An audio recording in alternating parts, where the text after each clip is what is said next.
All right, what's going on, guys? Farzin Masukian here with you for another installment of the Red Friday Q&A live chat. Happy Red Friday to all of you. It is March the 6th. This is the last Red Friday Q&A live chat before the new league year. Happy New Year to all of you. Yes, we are making our way through the off season. So here we are. All right. For those of you watching for the first time, I know we've had a lot of new followers over the last week and throughout the course of the offseason up to this point. Here's how the Red Friday Q&A live chat works. It is basically anything goes. All categories, everything is fair game.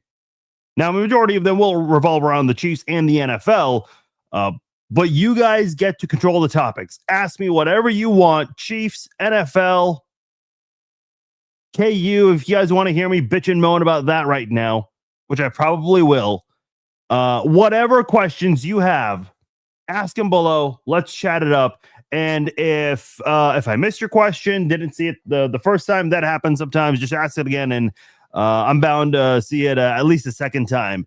Obviously, we got a lot to get into here this week. This has been a very busy week for the Kansas City Chiefs. Really a very busy last 2 weeks with roster moves, trying to free up cap space, which not really a surprise for Kansas City, but it has come at the casualty of some, at least one very notable player that is a fan favorite and a lot of Chiefs fans not happy losing, and that is Trent McDuffie, who the Chiefs traded earlier this week.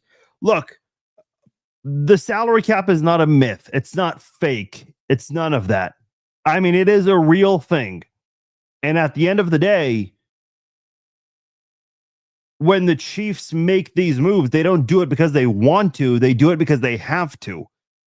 No one in Kansas City wanted Tyreek Hill out. Patrick Mahomes didn't want that. Travis Kelce didn't want that. Andy Reid, Brett Veach, Clark Hunt, nobody wanted that. I mean, everyone wanted Tyreek Hill to stay in Kansas City his entire career. That was the big one. That was the massive playmaker that got traded away on a blockbuster deal. And a lot of people thought Kansas City was doomed after that. Now, sure, their most recent season was bad and a failure, if we're being honest.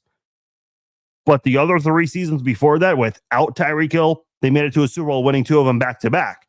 So the Chiefs have always found a way to still be a good football team despite moving on from a lot of great players. Listen, they moved on from a lot of great players in the past in the Andy Reid era, and they've found ways to still get better. And I think the Chiefs would not do this move unless there was a backup plan. You don't create this much cap space and not have a plan as well as a backup plan in mind. And we'll get to some of those potential ideas that they could go to. See, Peg's asking, is Tyreek Hill coming back? I don't think so. A lot of people seem to think it'll happen. It won't be anytime soon. Tyreek Hill's been allowed to sign for quite some time, but no one's signing him right now.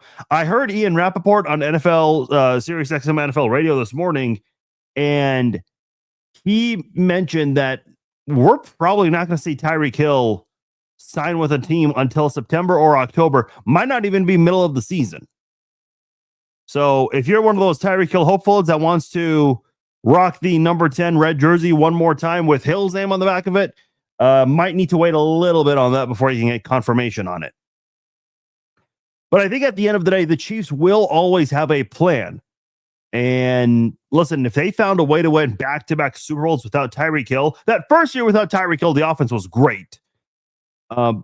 They'll figure it out. Now, obviously, the offense has been on a decline since then, starting in 2023, and I blame a lot of that on the coaching staff, specifically with Matt Nagy, Connor Embry. Well, guess what? The Chiefs moved on from those guys.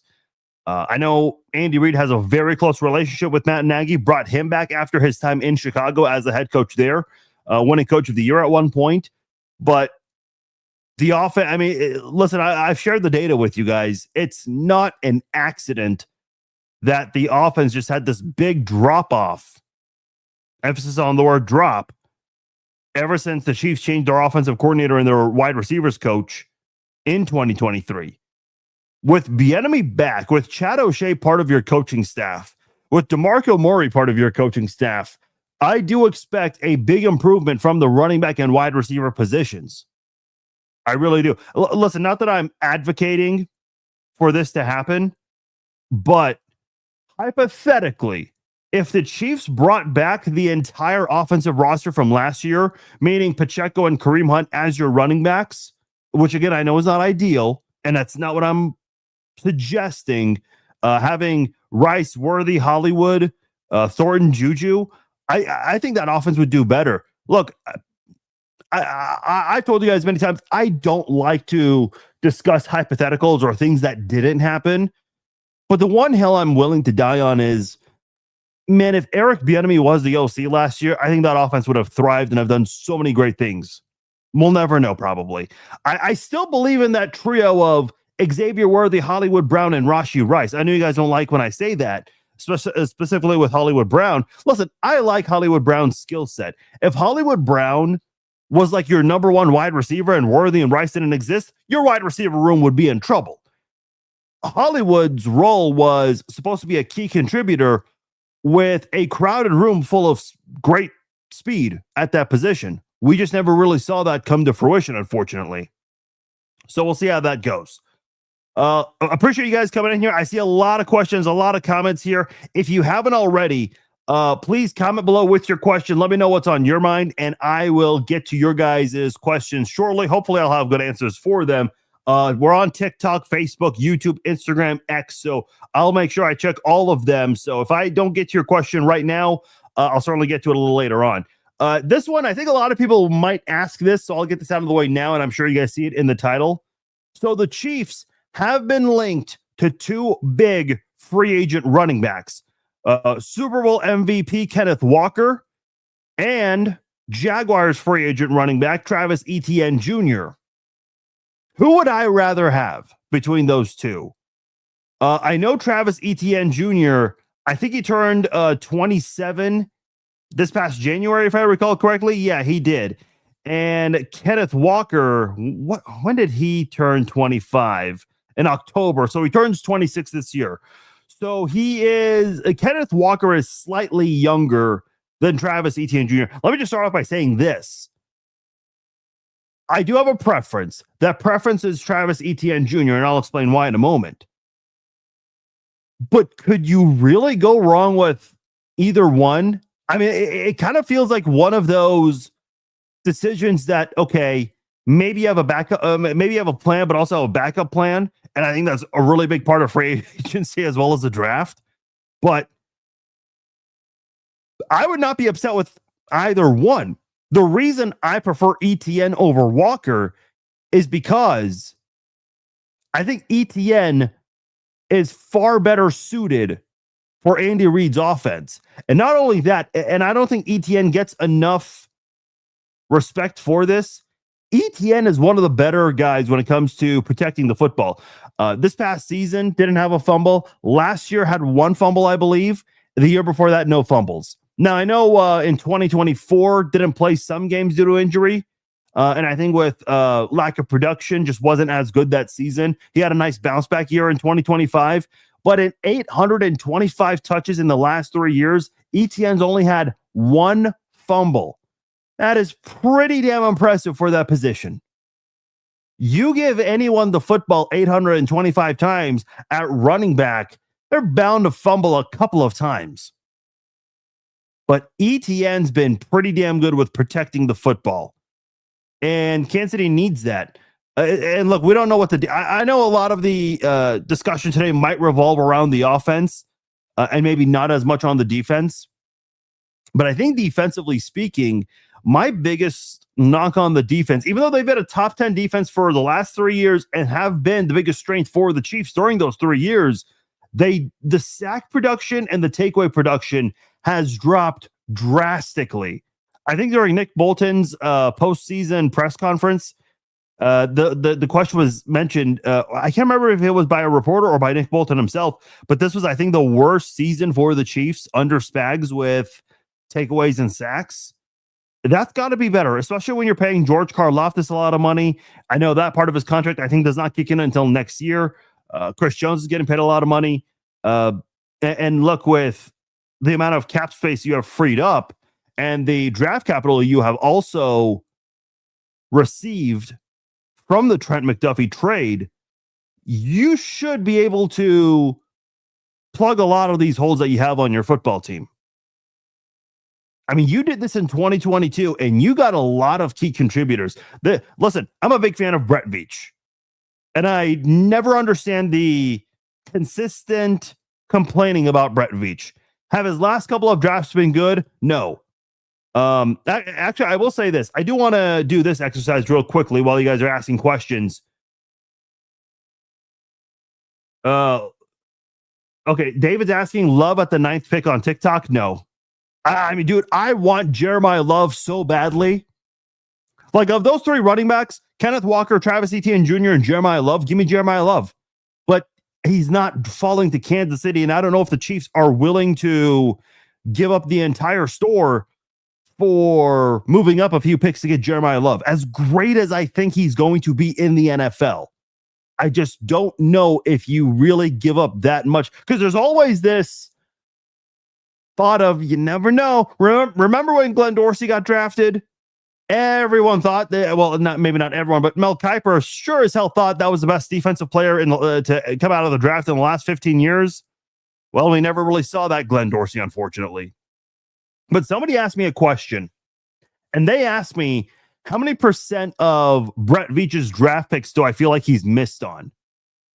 Now, here's what I will say. I'm not going to judge a 2025 class. I don't like to judge 1 year in. I think if we're going to judge draft picks, you got to give 2 full years before you can really judge, unless someone does absolutely awful or absolutely amazing in their rookie season. Let's start with 2023, because 2022, 2021, we can agree were good draft classes. 2023, who was your first round pick? Felix Anudike-Uzomah. How much of that was because they just wanted to draft a local guy since the draft was in Kansas City? I don't know. I'd like to think the Chiefs don't do business that way. I mean, FAU was projected to go around 31 anyway. But boy, this was a massive flop. 3 sacks since 2023. And not only that, and look, I can be very patient with players, probably more than the average fan out there that's quick to say bust after 1 game. You want to know when I decided that FAU no longer has a long-term future here in Kansas City? Was this past preseason. I know he didn't play in the regular season, but he did play a couple of preseason games. And in the first preseason game against Arizona, dude, he's playing in the second half with other 3rd and 4th string guys. Like, if you're a rookie and you're playing in the second half of a preseason game, fine. I don't have an issue with that. But if you're getting ready to go into your 3rd season and you're playing in the second half of a preseason game, dude, I mean, this is a bust as a first-round draft pick. We've got to be honest about it. Rashee Rice, he had those 3 games where he looked like the best wide receiver in the NFL. He's also had flashes outside of those 3 games. But there's been more talk about Rashee Rice off the field with drama and injuries than what he's been available to do. He might be your best player if you combine the 2023 and the 2024 draft classes. That's not good. That is not good at all. 3rd round pick, Wanya Morris. I know he's a nice energy guy. The teams like him. He kind of reminds me of like a Ronnie Turiaf, if you guys are NBA fans, if you guys remember him. But he just has not been good for Kansas City. Shamari Connor, I liked Shamari Connor as a rookie in 2023. Has not been the same guy since that season, in my opinion. He's been a liability. BJ Thompson, we didn't get to see. I don't know if BJ Thompson ever he only played 1 game, according to Pro Football Reference. Unfortunately, he had that incident off the field with his health, and he just never played since then. Keandre Coburn, I was really excited for, but he was let go pretty early in his rookie season. Nick Jones, cornerback. He's played 23 games, most of them on special teams. Yeah, I mean, I don't even have an opinion on Nick Jones. 2024, Xavier Worthy. I thought he was growing his rookie season like Rashi Rice was, but then he played through that shoulder injury, and we didn't really see him just flourish into the receiver we thought he was going to in his second season. Kingsley Suamataia failed as a left tackle, certainly played better as a left guard, but still has room to grow, has a chance to still do well. Jared Wiley, we don't know much about. He's barely played for the Chiefs. He only has 2 catches. I know the Chiefs were high on him when they drafted him out of TCU, but he had that torn ACL injury midway through his rookie campaign. Jaden Hicks, I really like, and I think has a lot of talent, but the Chiefs have not given him opportunities to play. His playing time has been extremely low, which is surprising. Hunter Norzad, I think, is a very underrated pass blocker. So he's played 2 games. Now that week 18 game against Denver last year, he didn't start, but the starting offensive line, they were out after 1 series. So Hunter Norzad came in right away, and I thought he was great as a blocker. He was a center in that game. He replaced Creed Humphrey for that Denver game. Didn't like his snaps, but I love the blocking from Hunter Norzad. He played left guard in that season finale against the Raiders. Look, I recognize there were a lot of backups in that one, but Hunter Norzad, who's never started a game before that game, he looked pretty good in that one with his pass blocking. I'd like for Hunter Norzad to get a chance at left guard if Kingsley Suamataia is not able to progress or even takes a step back in 2026. By the way, Kingsley Suamataia calling out Jake Paul. Listen, I love the Chiefs as much as anyone else. I will put money on Jake Paul before I put money on Kingsley Suamataia in a boxing match. Ain't no way you're beating Jake Paul. I know a lot of people don't like the Paul brothers. You don't have to, but he ain't beating Jake Paul. He's not. Kamal Hadden got cut before the regular season started. CJ Hansen has been part of the team as a depth guy, but has only appeared in 4 games. So Brett Veach has missed on a lot of draft picks. A lot of draft picks. And I like the 2025 draft class. Josh Simmons has got to be more available. Omar Norman Lott dealt with multiple injuries last year, and they didn't let guys like Noel Williams, Jalen Royals, Jeffrey Bossa, Brashard Smith play, guys who you got late in the 3rd round and in day 3 of the draft. Give those guys chances, man. I think they deserve it. I really do. So I feel strongly about this. We'll see what they do with Walker or Etienne. I prefer Etienne. Would not be upset about Walker at all. And let me just say this.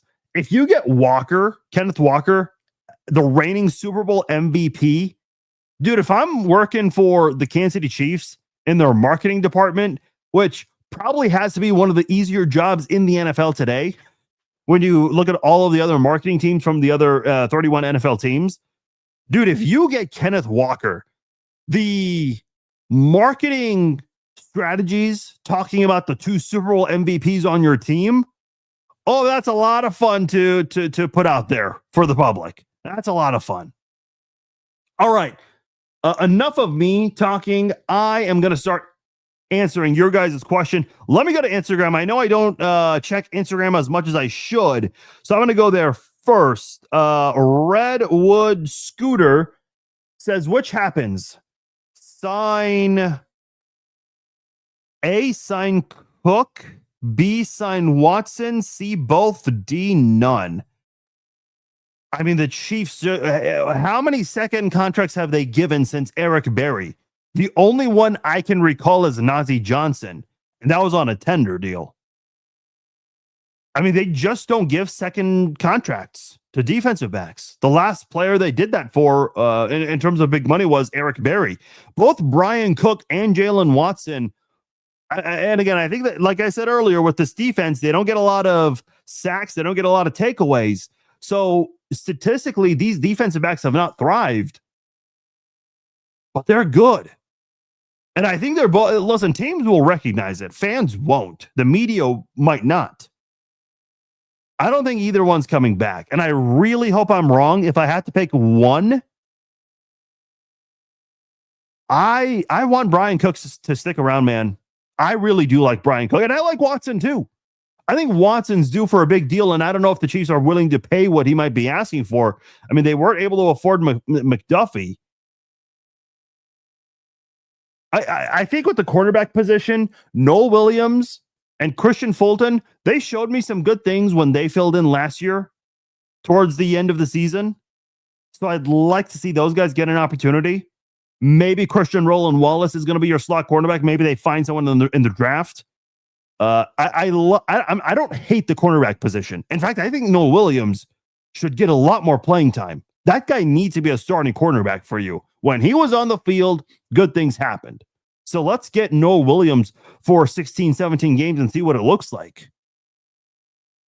Pegleg Greg 91. The years I bought a Giant, my teams won championships. The years you bought a Giant. Pegleg Greg, explain to me what it means that you bought a Giant. I'm getting my Casey flag right now. Okay, right on. I like it. But I'm still confused about buying Giants. I don't know what that means. I don't know what that entails. Noah says, everybody says AI will take our jobs. Do you think AI will ever take over the NFL? This is actually a really interesting question. To answer your question, I know Roger Goodell did an interview with a content creator and was asked, do you use AI for your place of work? And he said, yes. I don't know if you guys noticed this. I actually use AI for my content. Let me give you an example. So when Chiefs players, and you'll see this across the NFL, there are a lot of NFL players after the preseason. If they survive the roster cuts, they'll change their jersey number. So, for example, I think Tyquan Thornton changed from number 2 to number 80, and I wanted to use some Tyquan Thornton images, but they were all him wearing a number 2 jersey. So I used AI to change it from number 2 to number 80. Brashard Smith also changed his number. I don't remember from what to what, but I was able to use that AI to change his number on the photos I had of him that I'm allowed to use. I don't think AI will take over the NFL. Do I think AI will take over some industries? Maybe. It really depends what we're talking about here. I think AI still has some ways to go. The reason I'm laughing about this question is because I got to meet up with a mentor of mine back in September or October. Someone who mentored me in high school. Great teacher. Someone who was great around students for sure. And as an adult, you certainly have an appreciation for teachers than you do in high school and middle school. But she was asking me. She just asked straight up. She goes, "What do you think of AI?" I'm like, "It's a good question." And I actually showed her how I would change those jersey numbers that I was telling you guys about. So what I did was I took a picture of a Chiefs player and I just asked AI, "Hey, give them blue hair." And she was just kind of blown away how easy and quickly that stuff happens. So AI is weird, man. Actually, I'll tell you guys a really disturbing story. So I got to give a shout out to my friend Eddie in Phoenix. Eddie Law. He's been on this podcast before. Great combat sports journalist, by the way, covering UFC, MMA in general. So he lives in Phoenix. And years ago, I made a joke. I took a selfie outside of a Costco. If you go to Costco or Sam's Club, they check your receipt. And I made a really silly joke when the Chiefs won the Super Bowl a couple of years ago. I said, I was in line for a long time because I showed the Costco person all my receipts of people being wrong about the Chiefs. Silly joke like that. You guys thought it was funny, so hey, I guess it wasn't that silly.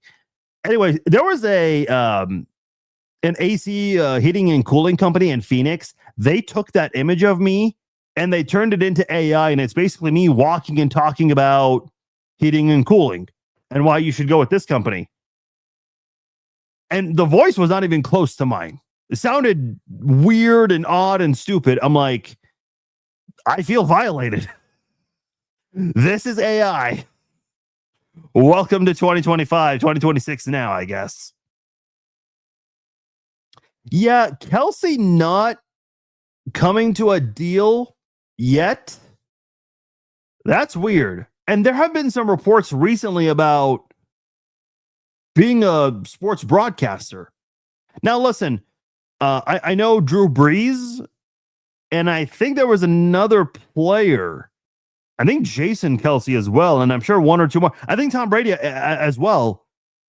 They verbally agreed on television deals before retiring from football.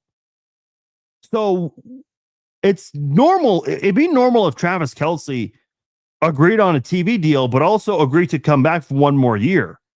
But dude, it's March the 6th. Travis Kelsey said at one point near the end of the season, he knows that, I can't remember if it was on a press conference or on his podcast. Travis Kelsey said, and we have breaking news. The Bears are trading their 2027 fifth round pick to the Patriots for center Garrett Bradbury. Okay. Nothing too significant for Kansas City, obviously. Kind of a surprise with their center retiring at the age of 27. But Kelsey did say that he knows that he needs to respond and answer in a timely manner.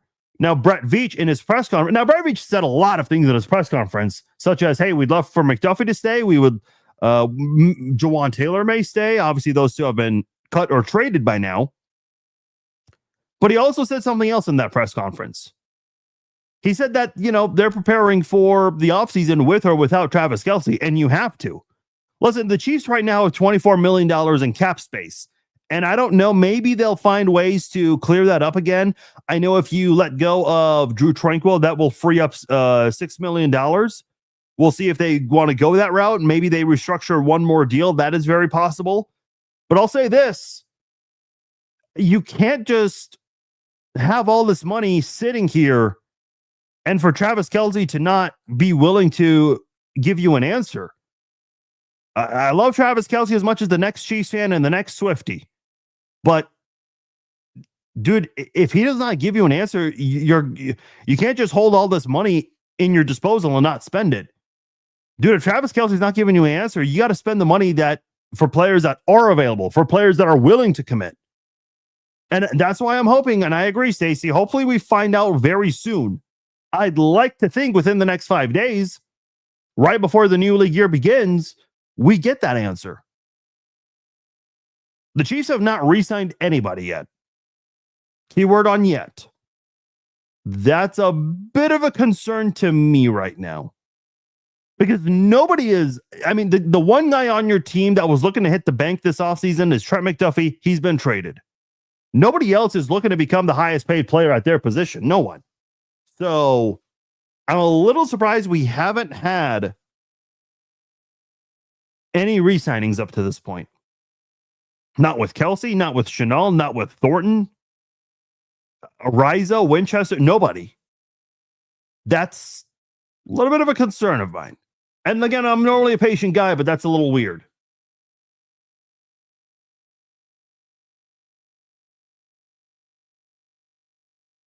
All he's talking about saying all our free agents are getting top dollar. I guess everyone in the NFL is getting overpaid this year. Yeah, but here's the thing, Joshua, and you know this as well as I do. How much do you really have to do to become the highest paid player? Maybe not the highest paid player in history, but at least top 5. Dude, Kyler Murray broke the bank with the Cardinals. Dak Prescott broke the bank with the Cardinals. He's the highest paid quarterback right now. I've said this many times in the past. If I was in high school or in college and I was a quarterback, dude, I'd be doing nothing with my life except for working my ass off and figuring out how I can be the best quarterback my senior year of high school and how I can be the best quarterback in college football. Because once you get drafted as a quarterback, and if you are a starter and have 2 very good seasons, dude, that's all you need to break the bank. That's it. No, I don't think a lot of guys are going to get paid top dollar from Chiefs free agents, but The fact that they haven't re-signed guys is still a concern to me. I wonder if they will restructure more players to get to their 50 to 65 million. Maybe, Nathan, you've got to be very careful when you're restructuring contracts. I mean, who are some obvious candidates? Chris Jones, yes. Patrick Mahomes restructured. Trey Smith just signed a deal. Is he going to restructure in his first full offseason with this new deal? Is Nick Bolton gonna do anything? Creed Humphrey? I mean, I don't know. The more contracts you restructure, the more you kick the can down the road, and that sets up for a really brutal future. The Chiefs have $78 million in cap space for 2027. That's not good. In fact, let's look at 2027 for just one moment. Chris Jones' cap number is $38.1 million. You want to know what Patrick Mahomes' cap number is? It's more than double of what Chris Jones is getting. It's $85.2 million. Dude, imagine getting paid $85 million a year at your job. And in the NFL, you get paid for half a season. So that's a shit ton of money there. That's not going to be easy to figure out. I know one big speculation on Patrick Mahomes' contract is that the Chiefs will extend him, and that will lower the cap number for the rest of his career. Because 2027, Mahomes' cap number is $85.2 million. In 2028, it's $53 million. That's still a shit ton, but that's better than 85. Chris Jones in 2027 2028 is $44 million, almost 45. So the Chiefs have some things to figure out for the next couple of years with Patrick Mahomes' deal, for sure.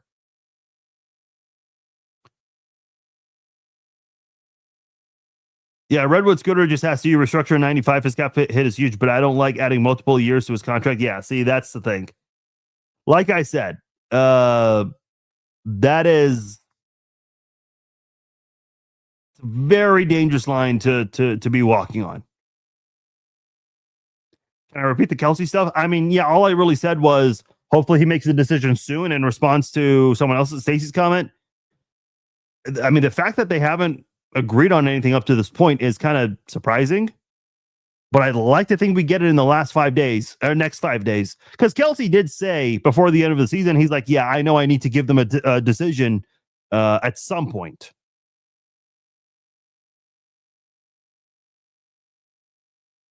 I understand what you are saying, but they aren't going to pay Kelsey less than $12 million. Oh, I agree. Kelsey, I know everyone is like, oh, Kelsey's about to marry Taylor and she's got a lot of money, so Kelsey's going to take a pay cut. No. First of all, not that I'm ever suggesting this or wishing this to happen, but if the relationship does end, you can't just say, oh, well, relying on her money. No, I mean, you still got to have money of your own. Kelsey's going to want his piece of the pie. And he's been underpaid for a very long time in Kansas City. So he's going to want what he feel like he's worth. And look, if we're being honest, I know he didn't have 1,000 receiving yards, but he was on pace for 1,000. He was better this past year than the year before. Kelsey can still play. If Mahomes was not injured, I think Kelsey gets his 1,000 yards last year. Walker is out of the question if we only want to pay $8 million. I think you'd be surprised. I mean, these running backs, and even with players in general, we think they're going to be more expensive than expected, and they end up taking less money than we predict. I do think, yes, see, Stacey says Etienne is more affordable for us. I do think Etienne might be the more affordable option, but I would not be upset with either one. My preference is Etienne, but again, I'll be happy with either one. Bring Juju back. He would not be an expensive re-signing, and he'd be part of your depth. That's not someone that's going to be a starting receiver for you. I know he played a lot early because Rice was suspended and Worthy got hurt. So we'll see. Tyler Algier, yeah, Danny, I've heard that name get thrown around. Danny's asking, any chance the Chiefs move up or down the draft? Love won't be there at 9. I don't even want to know what the asking price would be to go to number 3 or number 4 in the draft, because I think that's what you need if you want Jeremiah Love, if we're being honest. That's going to be a big asking price. I don't think you. I don't think that's a move the Chiefs are. I think the Chiefs will certainly try to see what they can offer to move up and if it would be accepted or not. But I don't think they're going to be aggressive about it. After watching more highlights of Etienne, I believe he would fit into our offense much better than Walker. Plus, Walker would probably want more coming off Super Bowl MVP performance. Yes, and look, I've said this before. I know he just won Super Bowl MVP, but you don't. Do you pay someone for just one day of great work? And I recognize it's the Super Bowl. That's the biggest day of the year of the NFL season. But you don't pay somebody ever. When have you ever heard someone get paid a lot of money because of one Super Bowl they were terrific in? Nobody. You get paid for your overall body of work and what they expect of you during that duration of the contract. All I'm saying is don't think Walker's going to be able to command that much money. Yes, he had a great Super Bowl when the passing game just wasn't there for the Seahawks. But I don't think he's necessarily in line to, destroy the ATM machine.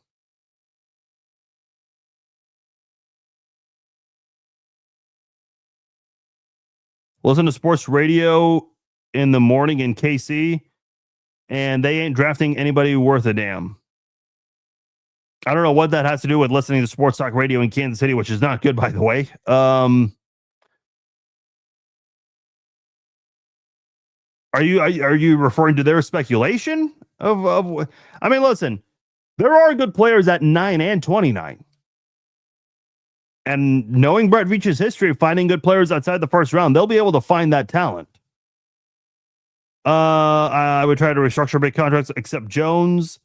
How much will Andy shift to the run? He's still going to lean pass heavy. Look, I think the idea that Andy Reid doesn't run the ball is just not true.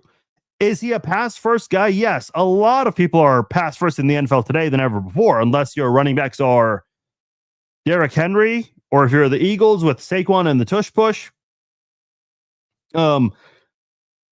Listen, you'll still run the football. You'll still be a pass first team. But I think the Chiefs will find a way to utilize whoever they get at running back, whether it's Etienne, Walker, Love, if they can find a way to get him. The idea that people make it sound like that Andy Reid just completely ignores running the football. And that's just not true. It's just not. Think the Chiefs offered Titans both first round picks for number 4? No, that's not happening. Well, okay, I shouldn't say that's not happening, but I think that's a lot you're giving up.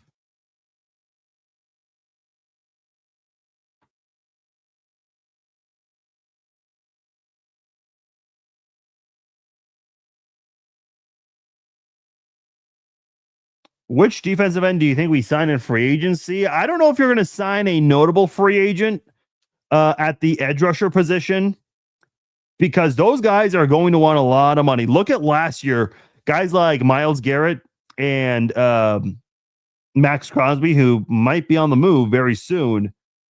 I mean, those guys hit the bank. Trey Hendrickson, I know, is up there in age. He can still play. Khalil Mack, yes, he's 35, but he's still pretty damn good.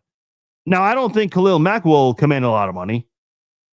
And this really isn't the best year for edge rushers. Denico Autry would actually, he would not be a bad piece for your line as a veteran presence. He is way up there in age. He's 30. I think he'll be 36 at some point during the season. Let's see. Joseph Osai. I know a lot of people kind of connect him to that one hit on Mahomes, but he's still done some good things in Cincy. I know Kyle Van Noy's up there in age, but that's another guy that would be somewhat reliable. Von Miller, same with him. I don't know who the Chiefs will go after. There isn't like a big notable name that's like in their early 20s or mid 20s that's looking to hit the bank. So I think a lot of their activity with defense could come in the draft with with the defensive line. I mean, maybe you get Ruben Maine Jr. with the first round pick, and then you get Peter Woods with the other second round pick. Oh, the other first round pick, excuse me. Rice, 30 games, played his whole 3 years in KC. Yeah, that's bad. That is really bad.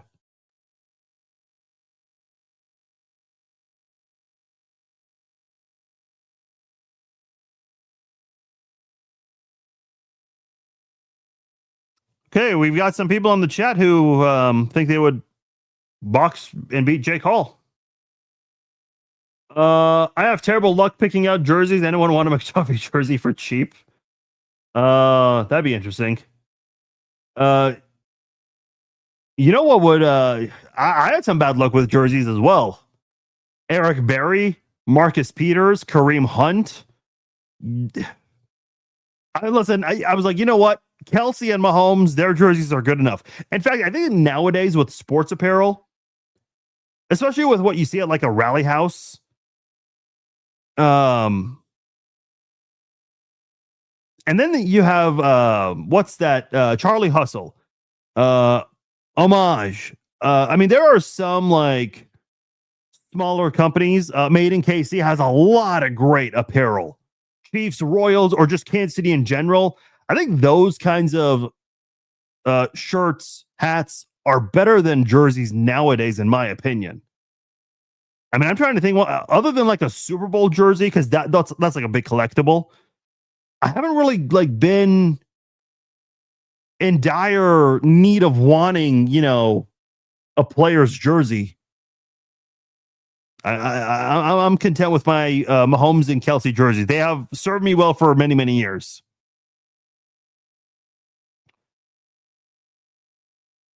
Listen to Bob Fesco and the other guy on 610 Sports said the Chiefs are not taking anybody that has a big name. Yeah, I mean, you lose IQ points when you listen to that station. And listen, I mean, 810's better, not much.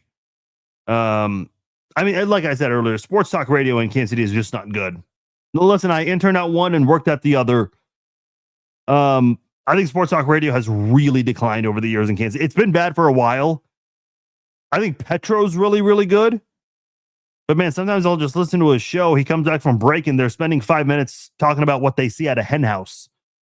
Or they really dive into like story time. I'm like, there's literally breaking news involving the Chiefs, and they're in the middle of story time talking about something that has no relevancy whatsoever. But hey, it's their show, not mine.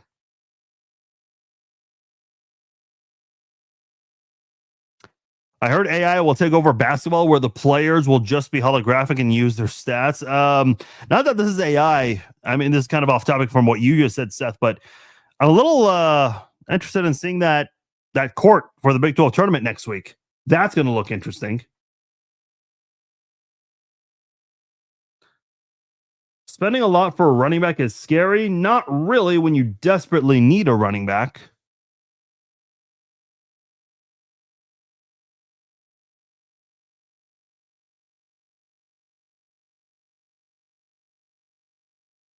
Murray's available for our backup this year. Maybe. AI video of Vrabel throwing digs out of the window is funny. I did see that. I just saw another one with Kyler Murray. That's pretty funny. You guys want to see an AI video I created? Because AI is interesting, man.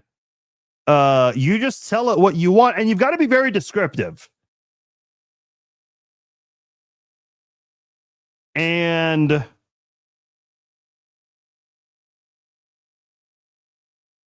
it'll make it for you. So, for example, I asked them to show me. I'm trying to find the video. There it is. I asked them to show me the new Kansas City Royals baseball stadium downtown, and this is what it is. Oh, that is blurry. Hold on.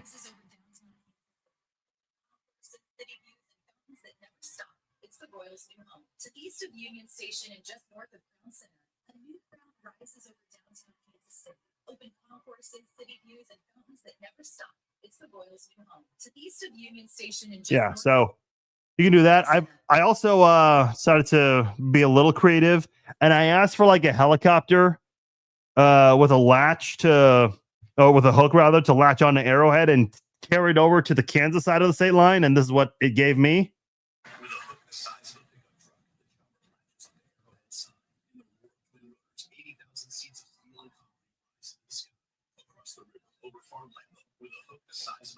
That's it.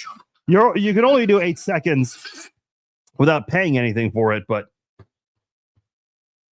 say I for you, man. It's our society today. It's kind of disappointing because I mean we already have enough fake news in the world, and now we have all these Facebook pages that are putting out fake content. You know what's so repetitive is like athletes holding a sign saying, "Do you want me for one more year?" It's like, really? And there are a lot of people who buy into that shit. It's like, come on. What about Kirk Cousins as a backup? People have been asking this. I don't think Kirk Cousins would agree to come into Kansas City unless he thinks, and listen, not that no one ever wants an injury, but maybe he feels like he would have a chance with Mahomes' injury if his knee gets re-injured. Not that you ever want it, but let's be totally honest. That's where a guy like Kirk Cousins might go. I think Kirk Cousins would explore other options before Kansas City because I think he still wants an opportunity to start.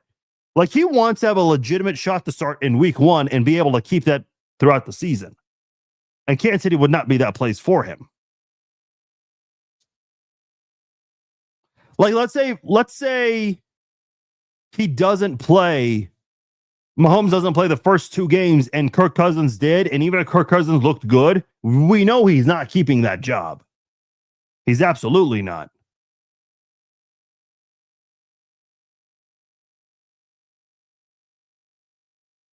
Yeah, I do agree. Kirk wants to start. Is Bucker coming back? Yes, I think he'll be back. Now, if he gets off to a slow start, that's where I think, I think that's where you might have to start having those difficult conversations. He's the highest paid kicker in the NFL, but he's got to play much better. And I thought he played better in the second half, especially when the Chiefs couldn't score touchdowns. They had to use Butker a lot more than they would have liked to, but he'll have an opportunity to clean up some things in the preseason and in training camp. So hopefully he can start there and look good. And if he gets off to a good start in the regular season, I think we're in a spot where we'll be comfortable with him. But if he gets off to a rough start, if he has kind of a shaky preseason, I'll have my concerns. And I think that's when you might see those difficult questions. I find it hard to believe that Kelsey and Veach aren't in steady contact with regard to whether he stays or not. I think they've been in contact. The fact that we haven't received an answer yet, because the week of the Super Bowl, I can't remember if it was Diana Rossini or Ian Rappaport. One of them said that they're about to finalize a deal. Okay, well, the Super Bowl was a month ago. So nothing's been finalized or close to it as far as we know. So that's concerning. I don't think I've seen what your predictions on our picks would be. I will have that very soon, Ryan. I was actually just going to come out with that, but then they got the 29th pick, so I'm doing my due diligence to give you guys the best and most accurate mock draft possible. Yeah, once pretty soon I'll give you guys like a weekly mock draft, or maybe every other week. Each week might be overkill. Best news guy, thank you, Zane. I will say I'm not a news guy. I'll say that. I'm just a fan with the podcast. That's it. Because a lot of people think I'm a reporter or a journalist. I'm not. I used to be. But I appreciate it nonetheless. I think they should resign Chanel. I agree. They definitely should resign Chanel. He is worth $90 million. I don't think the money is an issue. I'm not sure who you're responding to on that one, or who you're talking about, Anna, or Ann, excuse me. That's why he hasn't been re-signed. He's going to want too much. Oh, I think you're talking about Kelsey? Yeah. It's a bit of a concern. I don't think Travis asked for the money he deserves. I think he takes a team-friendly deal. My guess, he wants to walk away with one more ring. I mean, listen, of course, I agree he wants one more ring. I think he really wants that. But man, I don't know if he's willing to play it for a cheap price. I know he's been underpaid for a long time, but recently he's been making more money. And I think he wants to, have one more big contract before his career ends. My opinion, draft Love. The most important player in our offense we need is probably receivers, and our O-line needs to be fixed. Look, I'm not opposed to drafting a right tackle at 9. I know a lot of people are. If it's got to be the right fit, it's got to make sense. Like if Maui Noah falls to the Chiefs at 9, that's not a bad pick to make. Now, any other offensive lineman at 9, I would not be in favor of. Maui Noah would be a great option at 9 if he falls to the Chiefs. And I don't think he will. And by the way, Jordan, I don't think Love is going to fall to 9 either, unless you're trading up to get him. I mean, that's the only way you're going to get Love, as well as Maui Noah. I think somebody just mentioned, Ryan mentioned, if David Bailey is at 9, we cannot pass on him. I agree. And I don't think he'll be there at 9. I think the most realistic option at 9 would be Ruben Bain Jr. And I'm even a little concerned that he might not be available either. Like in order, in terms of who I want, I'd say Jeremiah Love, 1, David Bailey, 2, Ruben Bain, 3, Maui Noah, I'm going to put 4th on that list, but I don't think he'll even, I think he'll go before Love. But boy, if he falls, if he slips to 9, Maui Noah, that is, that would be hard to say no to. Mahomes would have an elite offensive line, with your only weak link being the left guard spot. And if Kingsley can just develop and play even better than he did last year, he'd certainly be above average, slightly above average. And that's all you need when the rest of your offensive line is probably going to be really, really good.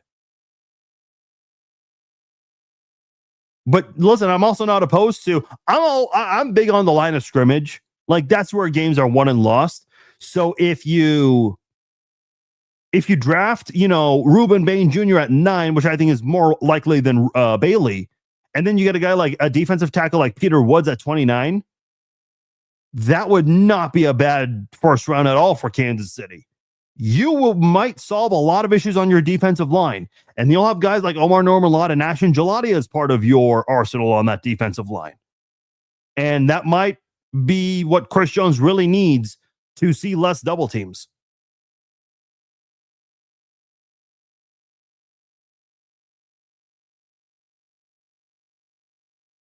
Jet sweeps, yeah, we haven't seen those in a while. Whenever the Chiefs whenever they attempted them, they just didn't go well. Those moves, like especially with Xavier Worthy, I mean, I remember they tried a jet sweep with Worthy and that failed against Jacksonville, I think it was. The Chiefs do a lot of end around plays with Worthy. Man, defenses do study game film. They do. Like, unless it's one of those things where if it always works, keep doing it, fine. But eventually teams pick up on it. And I know Worthy had his first ever touchdown, I think on an end around play, but eventually teams pick up on it. And I feel like the Chiefs telegraph that a lot with Xavier Worthy nowadays. I feel the Chiefs can move up to Arizona's spot at 3. Oof. Arizona's a mess and would definitely welcome any extra reasonable draft capital. They have so many roster issues. Yeah, but so does Kansas City right now. I mean, they've got a wide open spot at right tackle, and I know a lot of people are high on Jalen Moore. I was too before, but after this past season, I'm really not. I know he's getting paid a lot, but he had a really poor showing at right tackle this year. And a little bit of a poor showing at left tackle. Plus, they've got a lot of open spots on defense, especially in the secondary. So it really depends how much they would be giving up to Arizona. So we'll see on that. Hill, a yes or no? I say no. Maybe mid-season if he's still available, but I don't think that happens, at least in the offseason.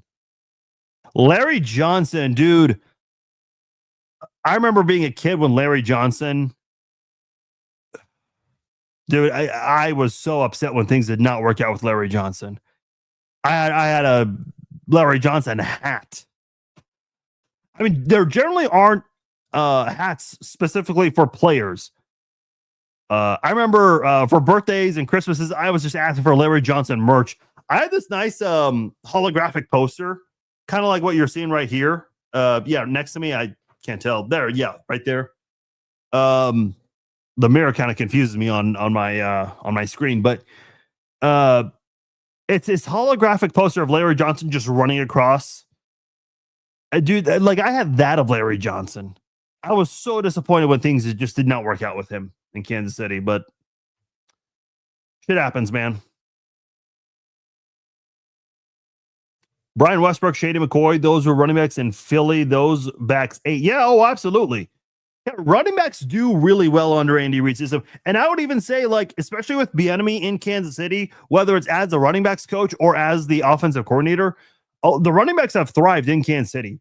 Jerick McKinnon in 2022 was great. He won an AFC Offensive Player of the Month in the last month of the regular season. But with Matt Nagy, Jerick McKinnon was just another guy. That's it.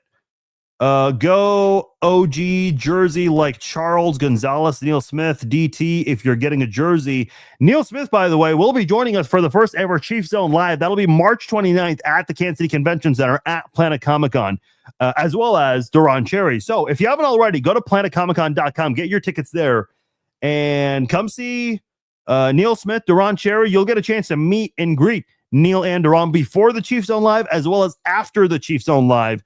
They'll have their own table at Planet Comic Con, so you'll be able to meet them and get an autograph, take a picture as well. Just a heads up, it will cost a fee for an autograph and or a picture. Every celebrity there will be charging a fee. So I know there have been a couple of complaints on that, but just want to give you a heads up. But yeah, come to the first ever Chiefs Zone Live, March 29th at the Kansas City Convention Center if you're in Kansas City.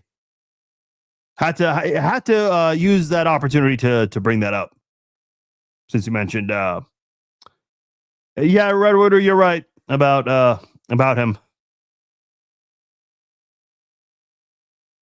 I think the Titans take Love. There's a big chance Bailey or Bain fall to us. Yeah, Bailey probably not. Bain, yes. I think that's my guess.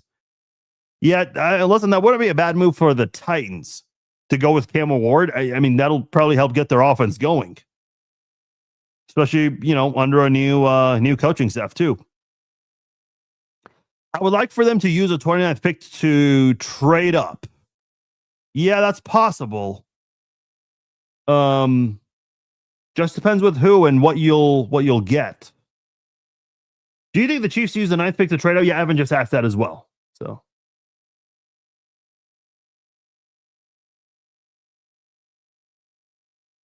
Todd Haley's fault with Larry Johnson. Listen, I'm not a Todd Haley defender.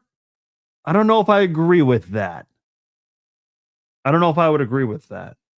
We wouldn't have to do those bubble screens as much if we had a running game. That's a very good point. I agree with. Henhouse is expensive, but if you're gonna have a Twilight movie marathon, you can run there for some popcorn or something. I was just thinking about this the other day, like the amount of people that would buy popcorn at Blockbuster or just any snacks there, and it was far more expensive. But hey, you were already at Blockbuster, so that's get your snacks there and go home. Farzine, what's it going to take to get a spicy margarita challenge going? Did you guys want to know something? Ever since my weight loss, I have not been drinking a whole lot. I'm trying to think in the month of February, when did I drink? I was at Johnny's for the KU embarrassment against Cincinnati. I was at Q39 for lunch and then the Super Bowl. Dude, I drink far more milk than I drink alcohol now. You guys, for those of you who've seen my man cave video, one of my man cave clips, I would open the fridge and it's just full of all these different beers. There's beer in the fridge, don't get me wrong. Not a whole lot like there used to be. Dude, if I were to show you guys my fridge right now, you would see a lot of protein bars and a lot of milk. There's a lot more of that than beer in that fridge. What would it take to get a spicy margarita challenge? You know what? If the Chiefs get Jeremiah Love, how about that? I would have to be on vacation for that. I don't think I'll be on vacation during the draft, so we'll see. Why is Travis waiting until the last minute, keeping fans on Tinder hooks? Tinder hooks, I like that. It's like Aaron Rodgers. This is frustrating. We're comparing Travis Kelce to Aaron Rodgers. I mean, I get it. Rodgers is, they want a decision from him also. But, I do agree. It is taking longer than I thought it was going to. Yeah, Bob, you could throw next year's pick in there as well. The Chiefs are not afraid to trade a pick for the following year. They traded 2 second-round picks for Alex Smith. They traded their, what was it? I think they had the 27th pick to trade up 17 spots to get Mahomes, as well as their first-round pick for the following season. So Chanel is out of the price range, according to everyone. Yeah, that's interesting. I like Chanel, and I think he's underrated too. He doesn't do a whole lot on the stat sheet, and maybe other teams are recognizing that as well. What's the deal on Rice? We don't know. We're waiting and seeing with Rice. Farzine, I love and respect you, but you're wrong about Five Guys. Oh, that's funny you say that. I'm actually going to go get Five Guys after this. That is really funny you say that. I've not had Five Guys in a while, so I'm excited. If them guys are all gone by then, we either have to go tackle or Carnell Tate, in my opinion. I do agree. I agree, Ryan. Like, if Carnell Tate's there, Jordan Tyson, people feel like he'll be available at 29. Odds of him, like, he'd be better at 29 than 9.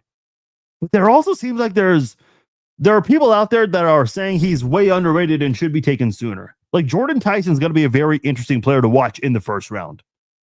We can't draft O-line at 9 unless we get a running back, defensive line, and wide receivers starters in free agency. Risson, I hope I said your name correctly. Look, I disagree. Here's why. Because somebody tweeted me the other day and said, why are people obsessed with drafting a tackle? Look, I'm obsessed with protecting Patrick Mahomes. I've said this for a long time. I said it back in 2018 when Mahomes, had his first year as a starter and was going off. And I said at the time, there's going to come a day where Mahomes will be without Tyreek Hill and Travis Kelce. And we might see that a year from now when Kelce could be done. I don't think it'll happen, but I don't know. It's a little weird that Kelce hasn't signed. I think he comes back, but a year from now, Kelce might not be part of the team anymore. So I think that as long as Patrick Mahomes has a good offensive line, everything else will come into place. Now, if you have guys like Kadarius Toney and Sky Moore who just drop passes consistently, yeah, you're going to struggle. But if you can find second-tier receivers, you'll be able to turn them into top-tier receivers as long as you have the offensive line protecting you. That, I think, everything else will fall into place with the rest of, even on defense, because if your offense doesn't have so many 3-and-outs like the Chiefs did this year, then your defense won't be on the field for so long.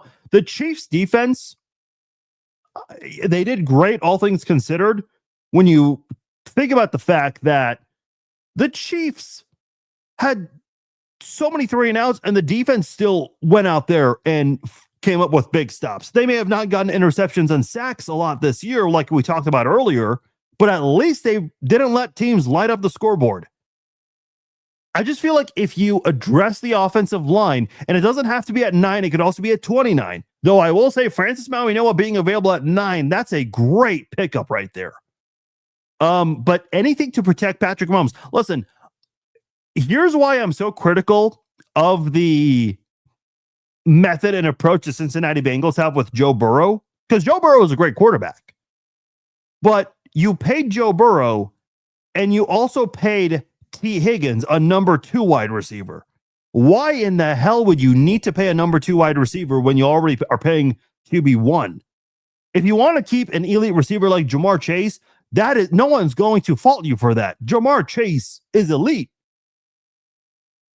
But Joe Burrow has also had a lot of missed opportunities because of bad O-line play.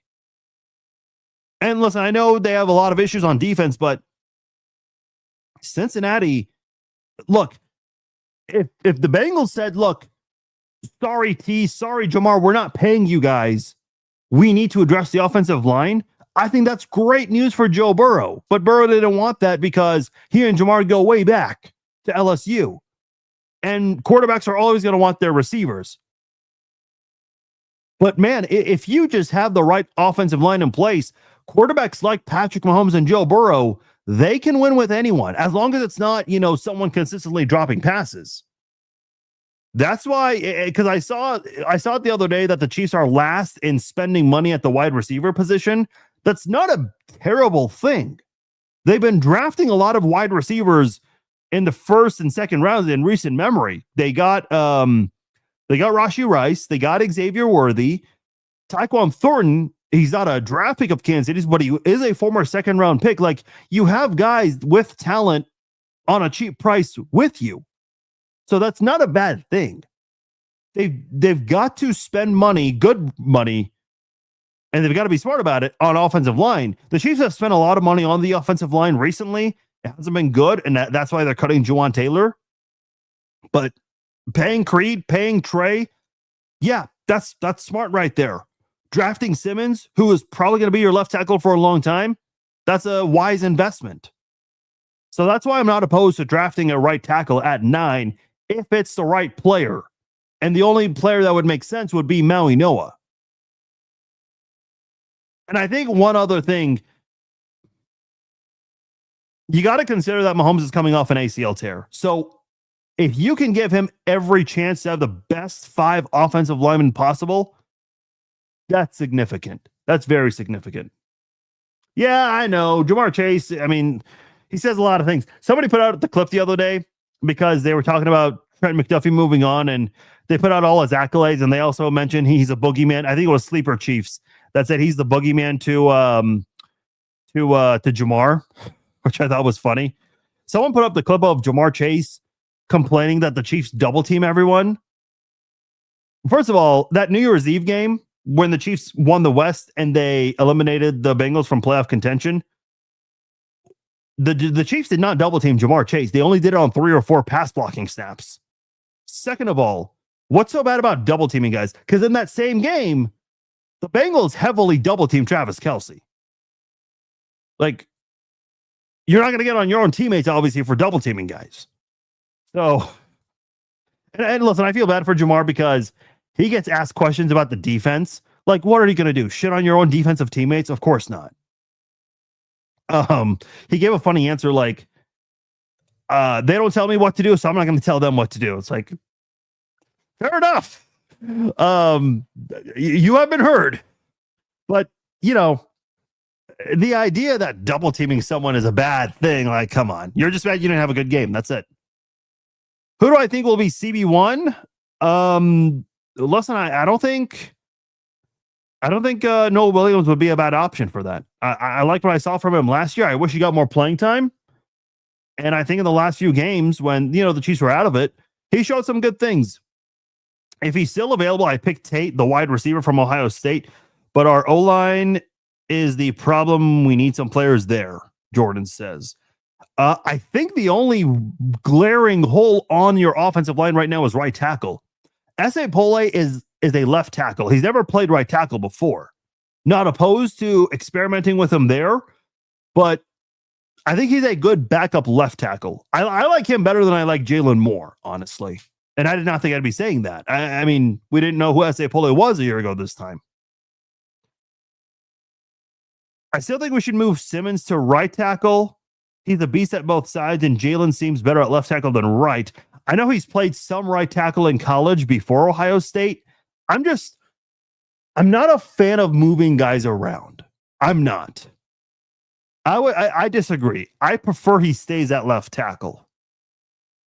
I think, listen, there are some really good options at right tackle in this draft. Maui Noah, Fano.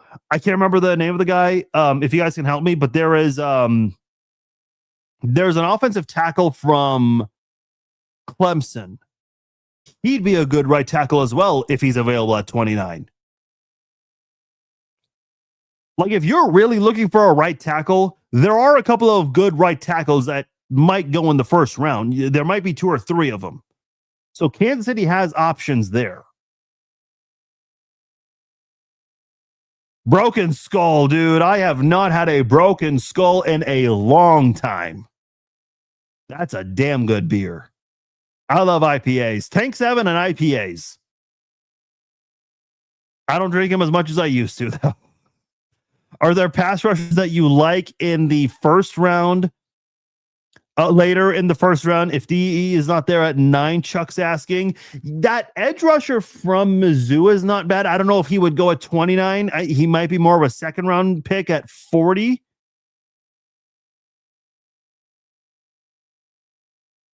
Yeah, that's a good question. The Chiefs, here's the beauty of the McDuffie trade is this does give you a lot of flexibility. And that's what the Chiefs got with the Tyreek Hill trade a few years ago. They also got it from the Jared Allen trade. I know that is not talked about as much because the Chiefs were bad that year.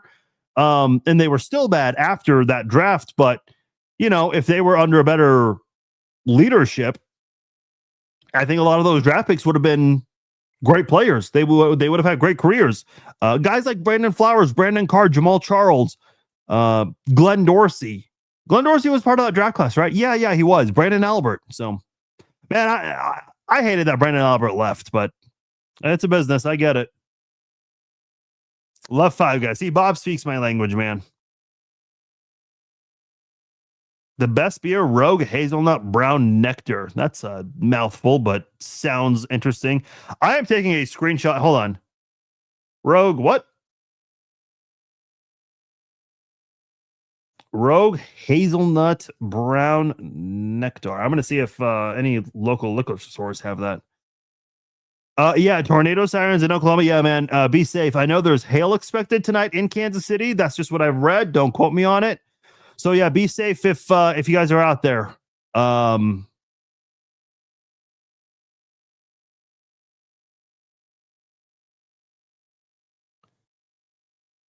Storms have killed a mother and a child in Oklahoma already. Yeah, that's awful.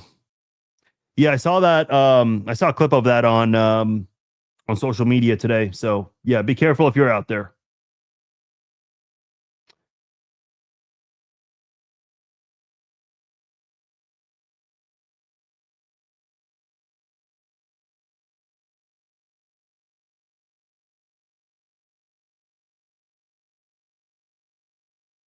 A lot of you guys seem to think Walker's going to be expensive. Interesting. I disagree with that one. Yeah, for those of you under a tornado watch, stay safe.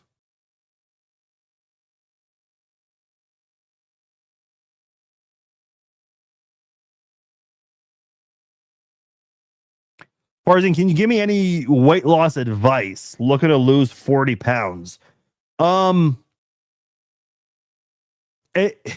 It's really just being consistent with your diet and with exercise. That's the most important thing. And a lot of patience. I think everyone like wants that instant gratification and they want to lose 10 pounds right away, and it just doesn't work like that. Not gonna say who, but there's a clown out there who hates on Mahomes. He was trying to do like I'm gonna lose a pound a day. No, that is I mean, unless you're starving, the only way you can lose a pound a day for 30 days, do the simple math, it's 30 pounds, is if you starve yourself. That is an extremely unhealthy way to lose weight. And look, I used to be that guy. I'm like, I'm going to try to lose a pound a day. No. Dude, you might lose 30 pounds in 3 months. That's what happened to me.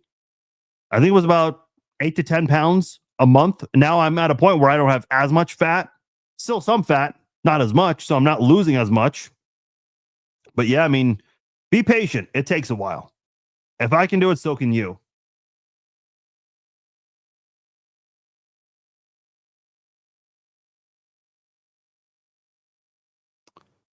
Doesn't matter who you get if the offensive line doesn't block for them. But let's throw running backs under the bus. I get what you're saying, Debbie. Like, Jeremiah Love is not bad. Here's my thing. If the Chiefs said, hey, we're going to have a competition between Jalen Moore and Esepola at right tackle, would I be opposed to that? Not really. Do I think there are better options? Yes, I do. And I like Pole. I'd like to see him get an opportunity at right tackle if the Chiefs cannot get an ideal right tackle. But there are solid options in this draft, is all I'm saying. And I think Pole's got to be ready, because I think Pole is somebody that could play if Simmons gets hurt again. Because one thing about Simmons, as much as I really like Simmons, and he was great when he was on the field, Simmons has had 2 years in a row with a season-ending injury with Ohio State and with the Chiefs. So Pole's got to be ready at all times. And I think, listen, Jalen Moore is someone who's got to be ready as well. Blake Miller, thank you, Jordan. That's what I was thinking of. I knew it was a Blake. I just didn't know the last name. So thank you. You got your ticket for the live show? Hell yeah, that's what I like to hear.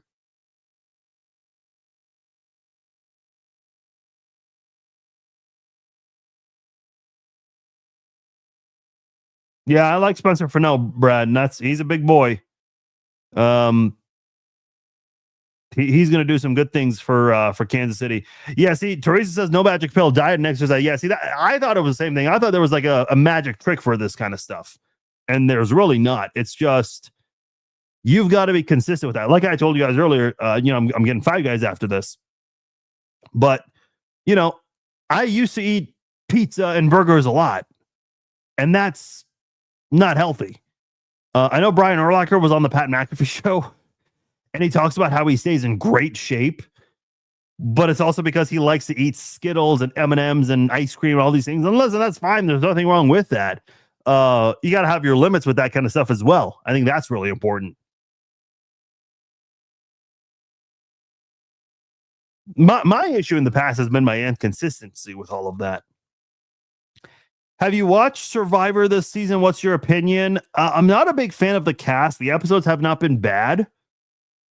I mean, some of those guys are not like milestone all-star material.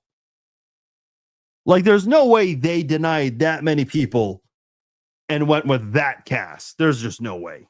I mean, there were way better options, in my opinion.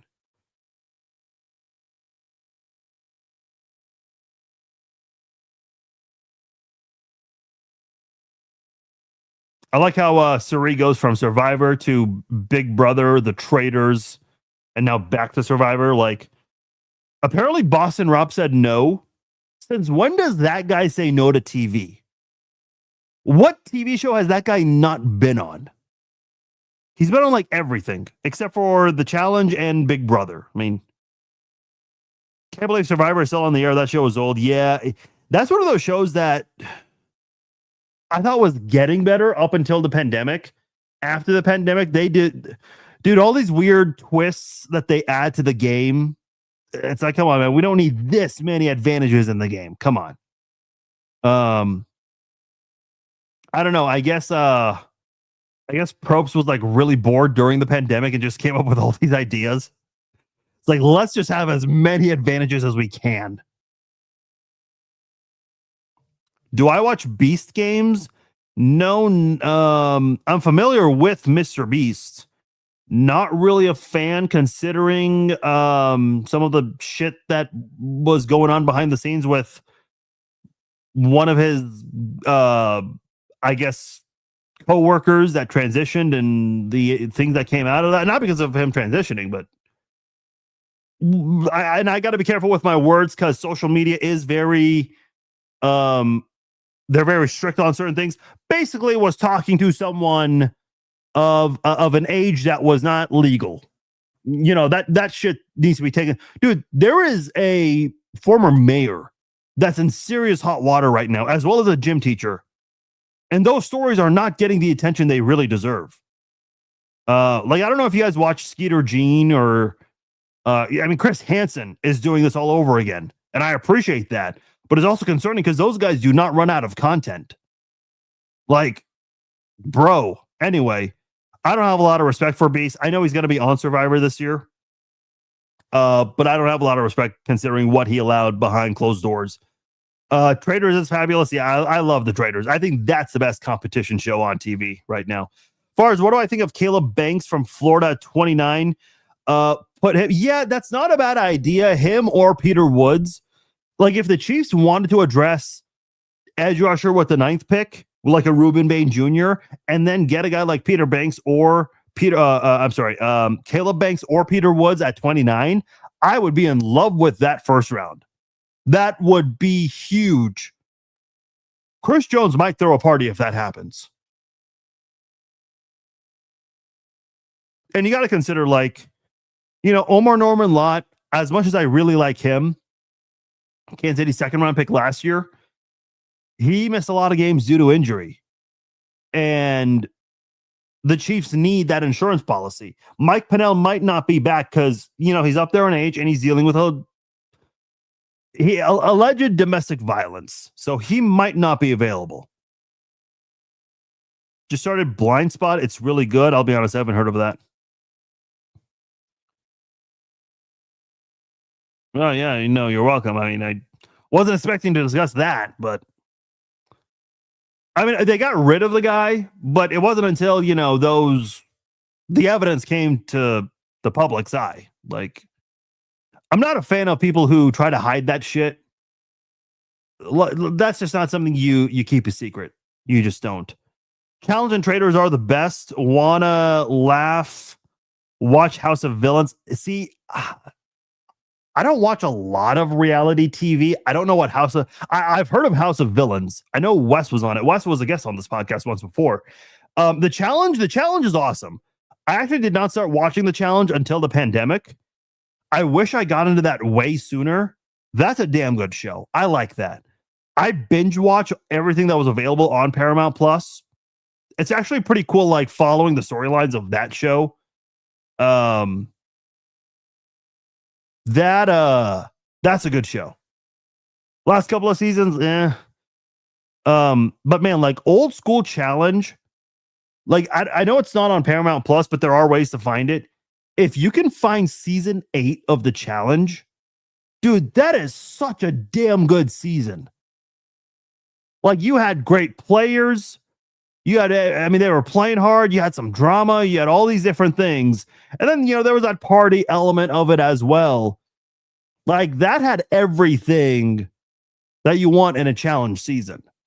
That's one of the best seasons. I hate that War of the Worlds 1 and 2 are not there. I would rewatch those sometimes.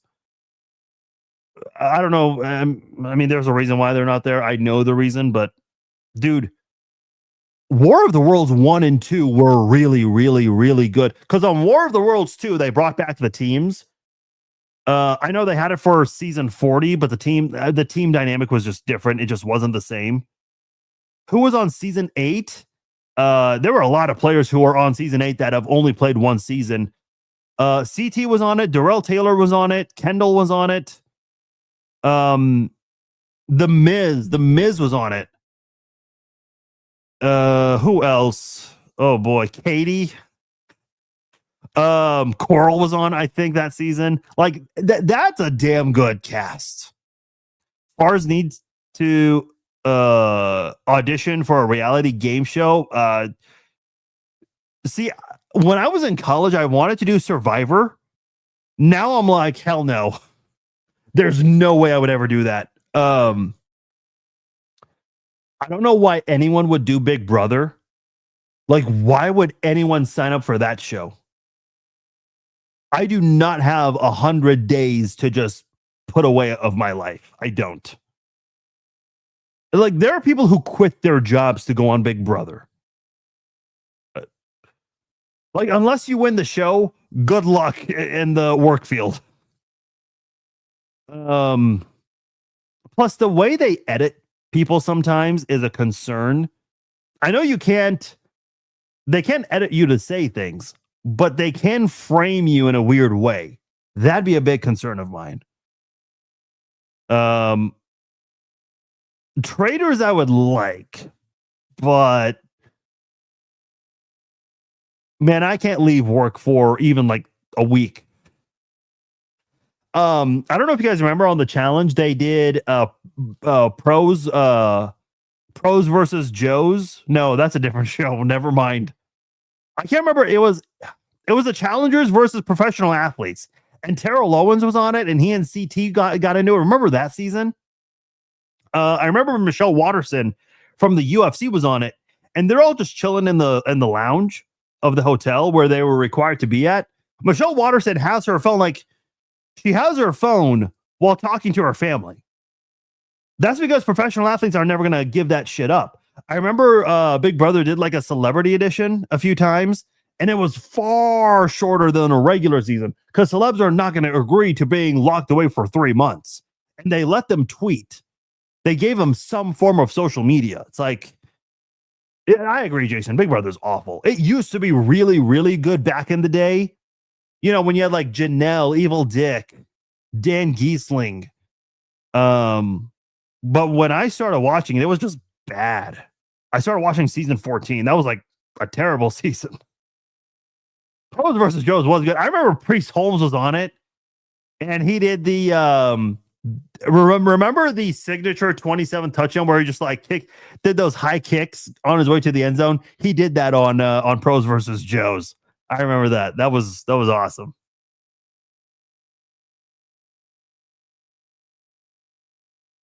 All right, I'm going to go and get out of here. We're talking about reality TV at this point, which is not a bad thing. We go out of bounds sometimes on the Red Friday Q&A live chat, but we're coming up on an hour and a half, so I'm going to go ahead and big at it with the Celebrity Death Match. That was a good show. I remember that from back in the day. Oh, man. Remember Robot Wars? Where I was just like, basically, who's ever remote control does not run out of batteries will win. Because I remember sometimes I'd see like someone's car was stuck. It's like, you're fucked. You're screwed. All right. I appreciate you all. This is a lot of fun. If you guys enjoyed this, share this. Let your friends know. What are my thoughts on the Big 12 court? That might be very distracting. Very, very distracting. But we'll see. I'm actually eager to see it next week. Share this. Let your friends know. If you miss any part of it, it'll be archived shortly on Facebook, YouTube, and X. Until then, I am Farzin Vasugian. Thank you all for joining me. I will talk to you all on Monday. That will be right before the new league year begins, and I'm sure we will have a lot to discuss. Have a great weekend. I will talk to you all later. Peace out.